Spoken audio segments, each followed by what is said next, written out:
Conocí a Pachita cuando debía conocerla. Me preguntaba en ese entonces hasta dónde debía impulsarse la individualidad. Aún más, me interrogaba acerca del sentido real de la individualidad y todo lo que encontraba como respuesta no me satisfacía. Al mismo tiempo, algo dentro de mí no estaba completo. Con Pachita aprendí que la individualidad se conserva aún después de la muerte corporal. Que la sensación de ser un yo mismo independiente y completo es sana y debe expandirse hasta acceder al todo. Que la unidad no se alcanza destruyendo el yo, sino transformándolo después de aceptarlo.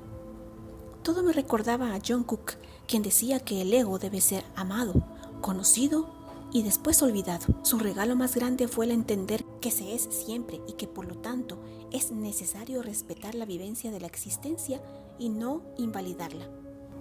Lo que veía en casa de Pachita desafiaba en un grado tan fundamental mis concepciones acerca del cuerpo y su importancia que después de la primera sesión de operaciones salí a la calle sintiéndome un espíritu y viviendo mi cuerpo como una especie de vehículo. Las notas después de esta sesión reflejaban ese estado de ánimo. Mi cuerpo es solo un instrumento, me dije a la salida de la casa de Pachita. El mercado con las flores brillaba. En esa madrugada yo me sentía unido con todo. Las flores son hermanitas, la tierra es hermanita, los gusanos son hermanitos, los pájaros, las víboras, los ojos. Mi cuerpo no me pertenece, mi cuerpo es un instrumento, el espíritu se mueve. Mis manos estaban rojas de la sangre vertida con el cuchillo de monte. En esa primera sesión de operaciones yo había visto cómo una mujer se aproximó a Pachita para acostarse en una cama improvisada, hecha de tablas semirrotas, y allí, en medio de todos, un cuchillo de monte se introdujo en su vientre para sacar un tumor y trasplantar algún órgano interno. Esa mujer, la primera persona que vi operar, me dejó una huella indeleble. Recuerdo que a punto de desmayarme tras ver la operación, algo en mí decidió proseguir y tomar todo con naturalidad y fuerza. ¿Qué fue y cómo logré no gritar de horror o salir corriendo de allí? No lo sé. Lo cierto es que a partir de cierto instante me sentí como en mi casa y lo único que deseaba era ayudar y aprender. Recuerdo que después de esa sesión estaba tan hambriento que decidí ir a cenar a un restaurante. Me senté y vi que todos se me quedaban viendo. Volteé a ver a mis manos y me di cuenta que estaban rojas de sangre.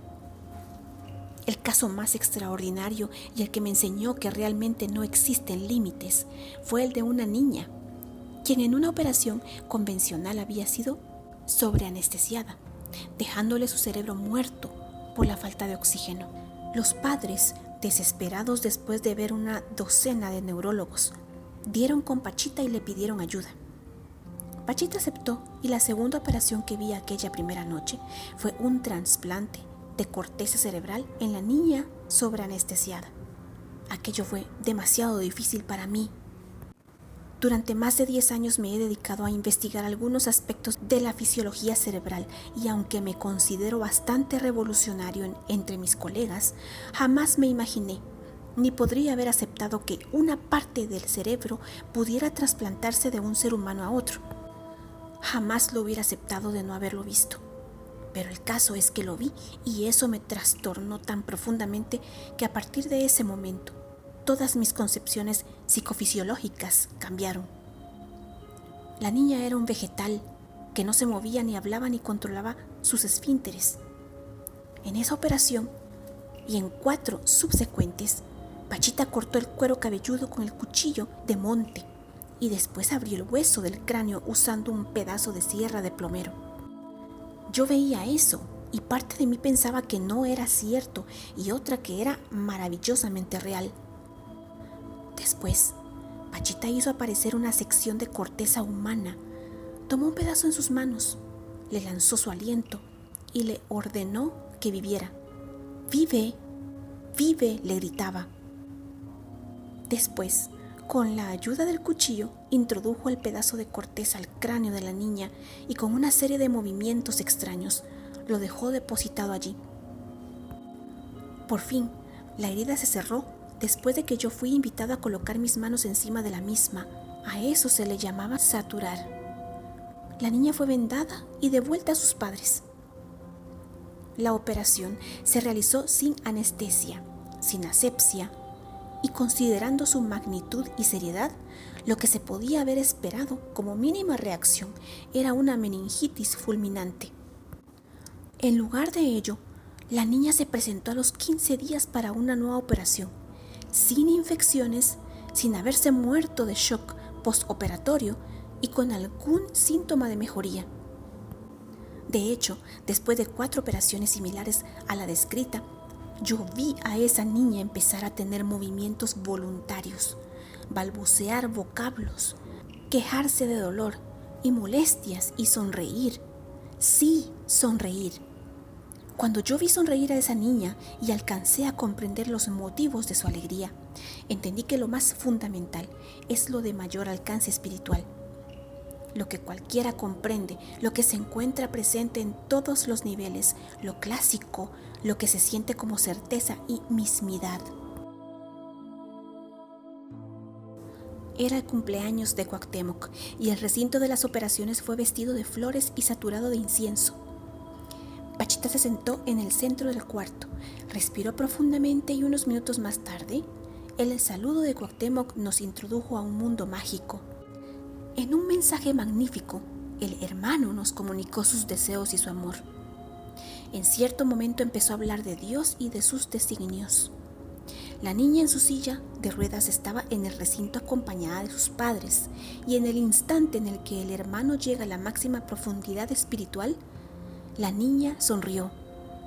Cada vez que Cuauhtémoc alcanzaba un nivel que yo solo podría catalogar como de total trascendencia, la niña volvía a sonreír. Fuera de esos niveles, yo no notaba reacción alguna en ella. Aquello me enseñó lo que ya mencioné y me llenó de fe. Una de las facetas más misteriosas de la obra era lo que acontecía con la conciencia de Pachita durante las operaciones. Recuerdo que le leí el libro. La más asombrada era ella, como si no recordara lo que acontecía en las operaciones o como si no hubiese estado en ellas. Esto último parecía lo más probable.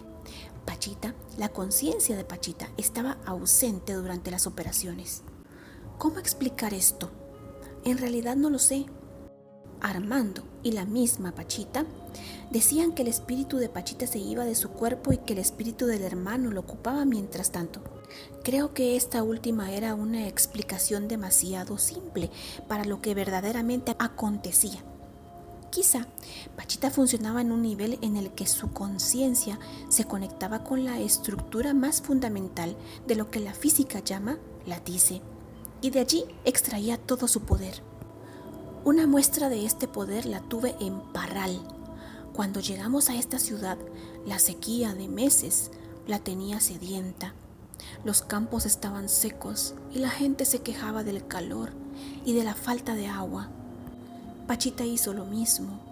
Usando el peor calor, maldijo la sequía y pidió lluvia.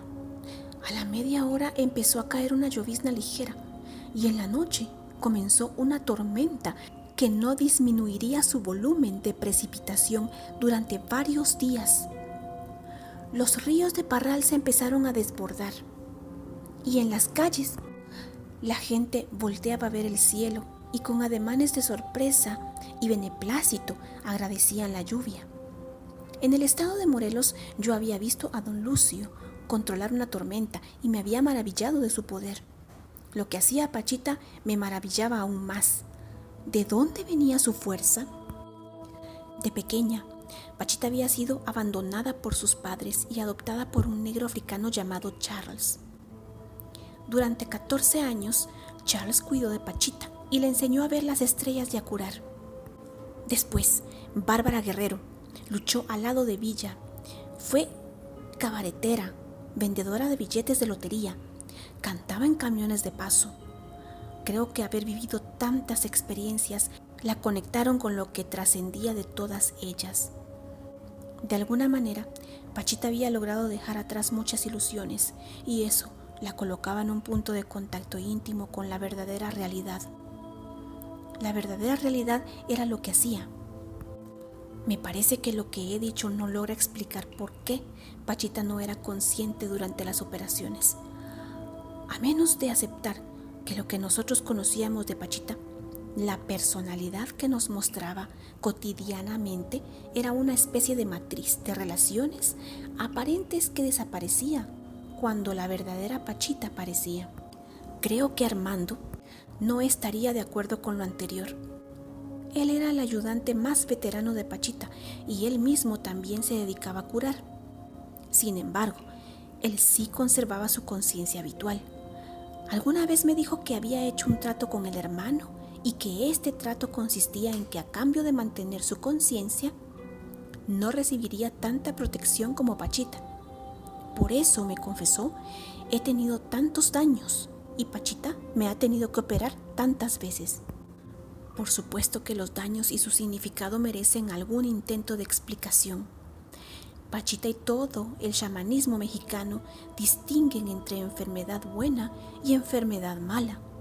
La enfermedad buena la consideran natural y curable con medicinas convencionales.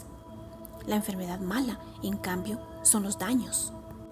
Alguien tiene una envidia, me explicaba alguna vez don Lucio, y la persona envidiada recibe una carga energética que lo enferma. Los daños son las introyecciones de los malos pensamientos de los otros. Son las malas intenciones detectadas a niveles corporales. Me parece que toda la concepción de los daños merece un estudio profundo, sobre todo para entender cómo una alteración en las características del campo neuronal puede materializarse en un cuerpo. A las materializaciones a partir del aparente nada, Pachita las denominaba aportes. De pronto, Pachita hacía una serie de movimientos extraños con las manos y sin que previamente hubiera un objeto, algo aparecía en la palma de su mano. Estas materializaciones eran cotidianas y parte normal de las sesiones. La física actual también ha observado algo similar en la súbita aparición de partículas elementales a partir de la latice. Creo que el cerebro de Pachita era capaz de alterar la morfología del espacio y eso se manifestaba como una súbita materialización de un objeto.